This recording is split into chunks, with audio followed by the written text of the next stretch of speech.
بسم الله والصلاة والسلام على رسول الله. مشاهدينا الأعزاء، السلام عليكم ورحمة الله وبركاته. في خبر اليوم: المهاجم المغربي عبد الصمد الزلزولي إلى بيتش السيفيا الإسباني.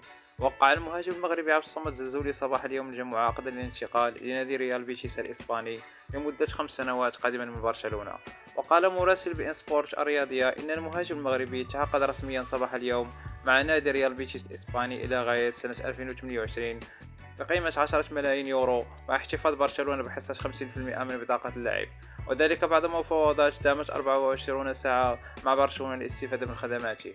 وكان اللاعب الزلزولي محط أنظار العديد من الفرق الأوروبية التي أرادت الاستفادة من خدمات المهاجم المغربي، إلا أن برشلونة حاول الإبقاء على اللاعب وعدم التفريط فيه إلا بشروط بينها شرط الشراء وبقيمة مالية كبيرة.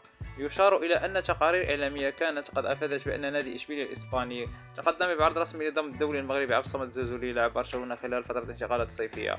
وحسب ما أوردت صحيفة موندو ديبورتيفو الإسبانية، فقد تقدم إشبيلية بطلب استعارة الزلزولي في ظل الحاجة الفريق لضم جناح مميز، إلا أن برشلونة اشترط أن يكون العرض للشراء وليس للاستعارة. إذا أعجبكم الفيديو لا تنسوا الاشتراك في القناة والضغط على زر لايك وتفعيل الجرس ليصلكم كل جديد، وشكرا.